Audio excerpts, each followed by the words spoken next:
Morning all. In the previous video we have studied how to solve the differential equation of a damped harmonic oscillator, and we have seen that the three cases: the overdamped, critically damped, and underdamped case based on the values of relative values of k and omega 0. So today we will discuss each cases. Okay, so case 1 case 1 is overdamped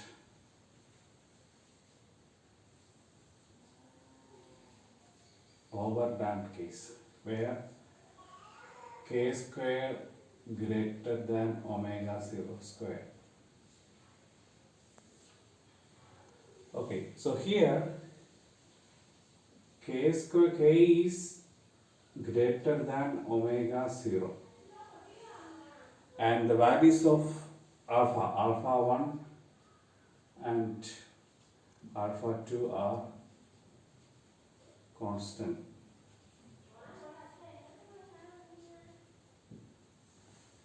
Okay, so our general solution was the general solution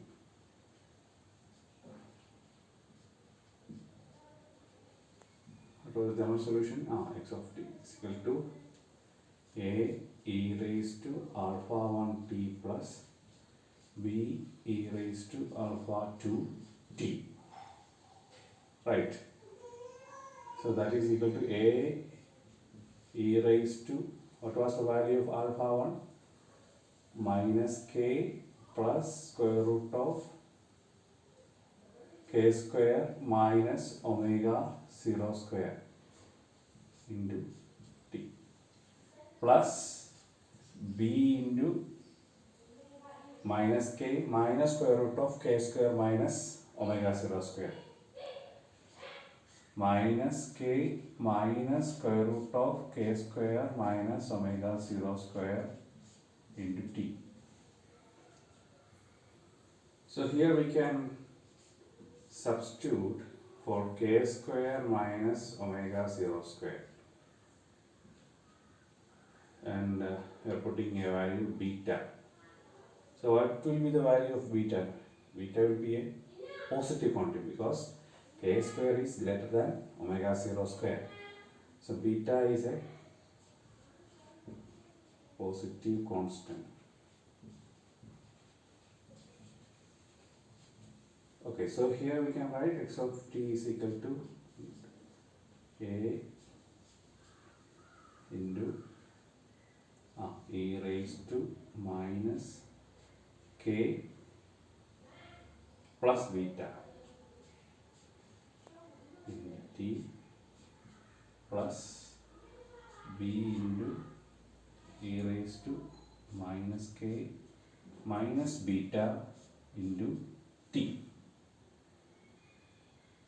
Okay, so x of t is equal to a e raised to minus k plus beta into t plus b into e raised to minus k minus beta and t.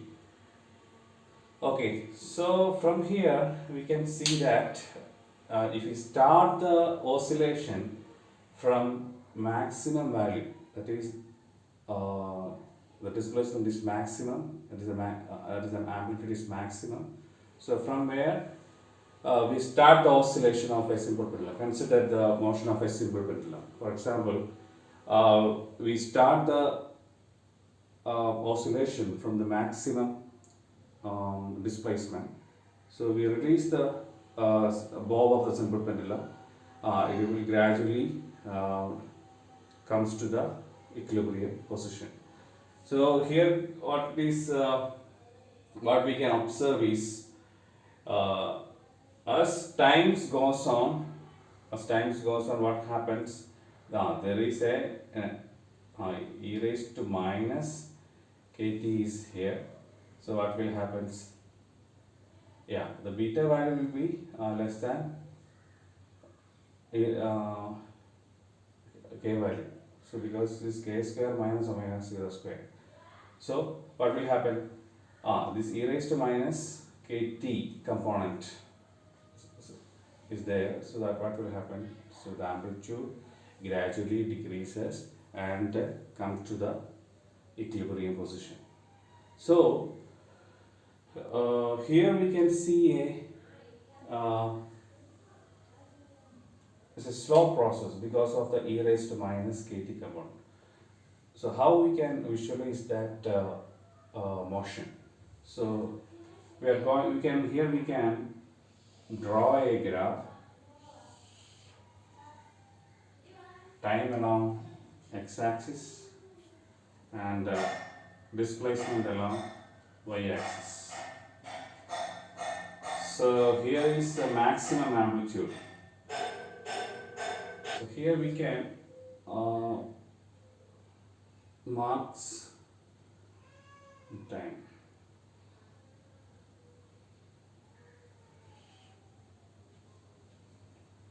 Zero 0.2 second, 0.4 time in second,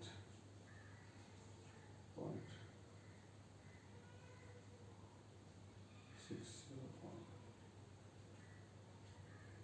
1.2, 1.4, 1.6, 1.8, 2. So we substitute the value of time here and the values of k beta a. So what we can get is, it is an exponential, decay, and it will go like this. Okay, so the slope is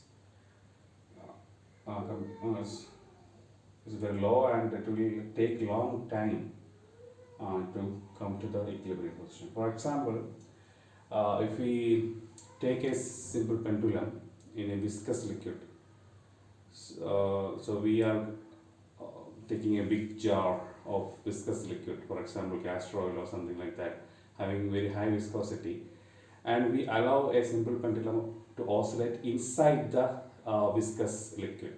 So what happened?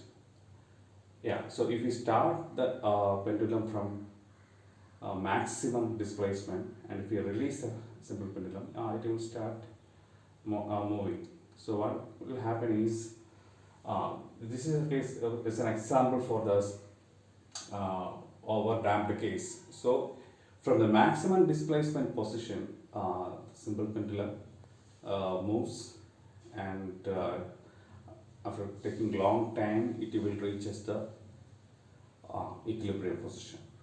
So further it will not go beyond the opposite, so beyond the equilibrium position. That means it will not go further to the other direction. It will stop its motion at the equilibrium position. So it will stop the motion at the equilibrium position. Okay, that is the case here. It will gradually decreases, and here is the zero amplitude. From maximum amplitude, it will gradually moves to the equilibrium position very slowly. Okay, so this is very slow motion. Okay. Okay, so we will go to the next case, case 2. Case 2 is critically damped case.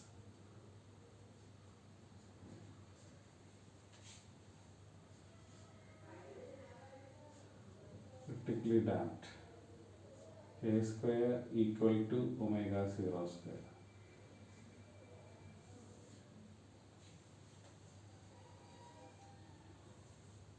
Like the same way here, K is equal to omega 0. K is equal to omega 0. So, and we get a solution of the form x of t is equal to d plus et all raised to e raised to minus kt. So we get a solution of the form x of t is equal to d plus e into t et into e raised to minus kt, where d is equal to a plus b, that is our a here the a plus b, and e is equal to a minus b into h. Okay, so this solution we can solve from this our general solution. So we are not discussing how to come to the this equation. So we just need this equation and we will explain what happens to the motion. So as here, so here is a we can see is a the amplitude of the oscillation decays exponentially, and we cannot see any kind of oscillation here. So this is an example of it's a non-oscillatory motion. Here we can see a exponential decay, because we can here we can see a negative sign, minus k plus beta and minus k minus beta. So this term also will come as a negative, because beta is k square minus omega 0 square, which is less than k value. Okay, so this also will come as a negative value. This also comes as a negative value. So the resultant of the RHS, both sides, this term and this term will come as e raised to minus something into t. So that is what we can get in the graph. So this is an exponential decay. So from here we can see that from maximum amplitude, it will gradually comes to the equilibrium position, and it will end its motion at the equilibrium position. It gradually reaches to the equilibrium position. It will not move further to the other direction. Okay, so that means if you start a simple pendulum from the maximum displacement, and if you release it, it will gradually moves and reaches to the equilibrium position, and it will not go further to the other direction. Okay, so here we can say that this kind of motion is a non-oscillatory motion, right? Because it's a periodic motion. So, but because it will start from the maximum displacement and reaches to the equilibrium position. So there we cannot see any kind of oscillatory behavior in this kind of motion. So we can say it as a non-oscillatory or a periodic motion. Okay. So here also we can draw a graph.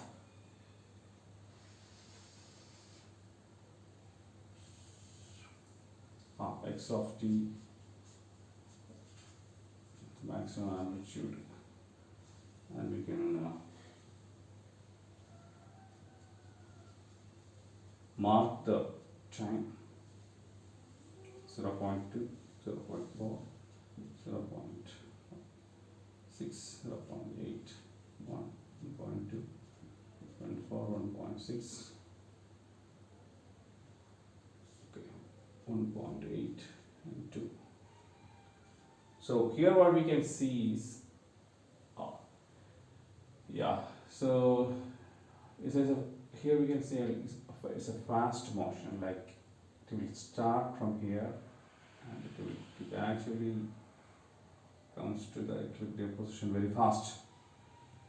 Okay, compared to here, it's a fast process. So here we can see it's a slow process, but comparing to the overdamped case, here k square is equal to omega 0 square, and we can see a very fast, it's a quick process.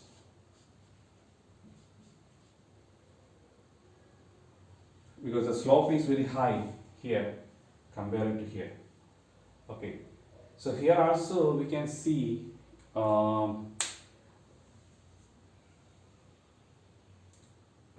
a motion similar to here. It's a non-oscillatory, a periodic, because the oscillator starts from the maximum amplitude and gradually comes to the equilibrium position. Here it is very quick, it's a quick process, but here it is very slow process. Okay, so it's a periodic non-oscillatory.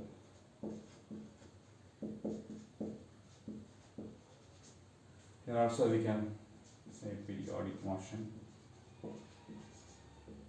non-oscillatory.